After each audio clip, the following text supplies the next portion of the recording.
All right, today we're tackling a really powerful short story from Fyodor Dostoevsky, The Dream of a Ridiculous Man. And trust me, it's a wild ride. We're talking about a journey from the absolute rock bottom of despair all the way to this life-changing revelation, and it all happens in a single incredible dream. So, the story kicks off with our narrator, a guy who is just painfully aware of himself. He doesn't just think he seems ridiculous to other people. No, he feels it deep down in his bones. And when people start calling him a madman, he's like, yeah, that's just a promotion. Because in his mind, he's been ridiculous forever. And this feeling, this sense of being absurd, it's been with him since he was a kid. And it's led him to a really profound and, honestly, a really dangerous conclusion. He's become absolutely convinced that the world, life, everything, it's all completely, utterly meaningless.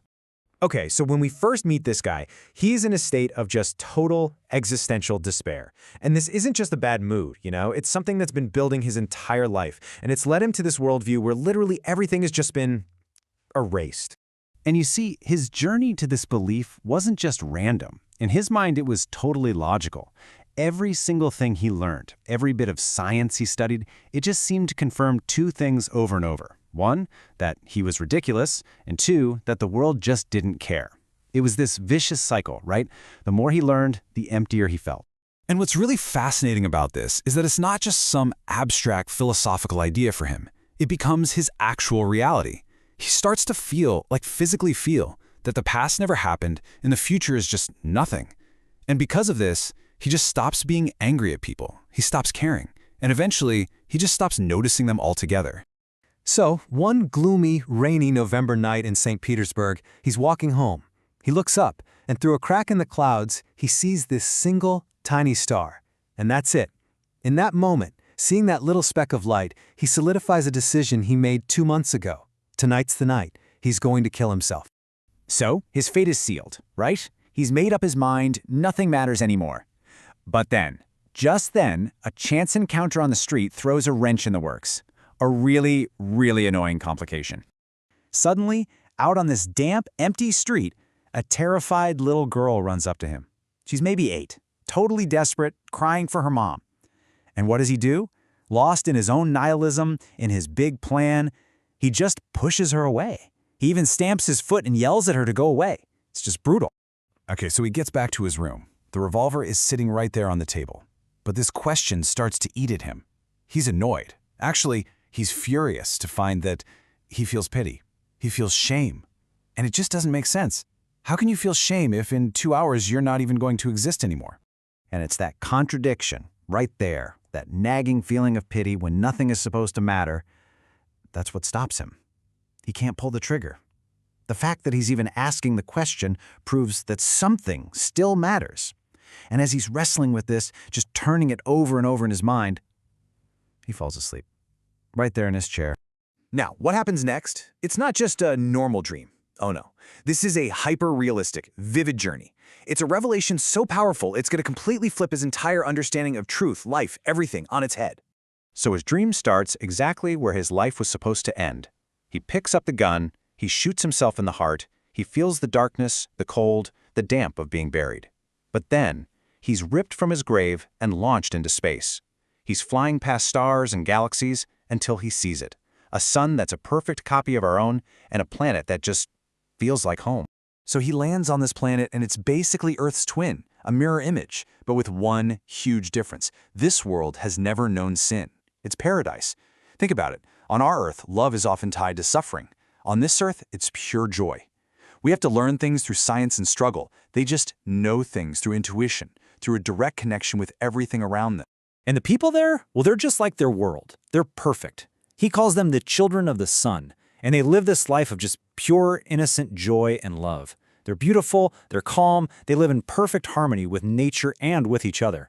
I mean, can you imagine how different that is from the grim, dirty streets of St. Petersburg? But you knew there was a but, right? This perfect, beautiful world, it's about to take a horrifying turn, because our narrator realizes, to his absolute horror, that he's not just watching this paradise, he's a part of it. And he's about to break everything. And he admits it. It was him. He says he was like a plague, like a single atom of disease that infected everything. He was the one who brought it all crashing down. He introduced sin and lies to this perfect, innocent world. And then we see just how fast it all falls apart. It's terrifying. It starts with something so small, a little joke, a tiny lie.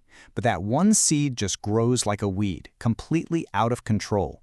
It leads to sensuality, then to jealousy, then cruelty, and finally, to the first drop of blood.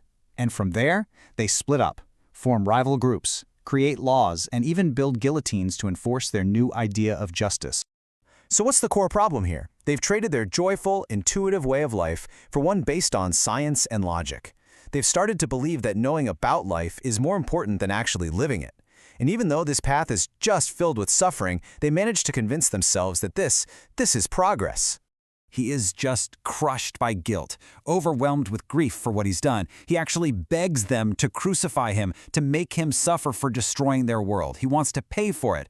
And right there, in that moment of absolute agony, he wakes up. And just like that, he's back. Back in his dingy room. The candles burned out. And the revolver, the tool he was going to use to end it all, is sitting right there. But everything is different now. He shoves it away. His soul is just flooded with this incredible joy. He chooses life. That whole dream, all the horror, all the beauty, it all boiled down to one single message. And it wasn't some new idea he cooked up in his head. It was an old, simple truth that he had now seen, that he had felt with every part of him. The truth is this: love others as you love yourself. That's it. That's everything. And just like that, the ridiculous man finds his purpose.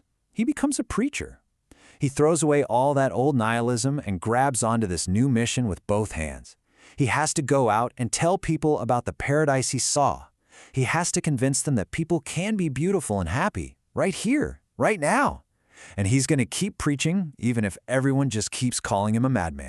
And this is where Dostoevsky leaves us, with this final, really provocative thought. People are going to laugh at him, right? They'll say it was just a dream, but he has the perfect comeback. He asks the question that kind of puts everything on shaky ground.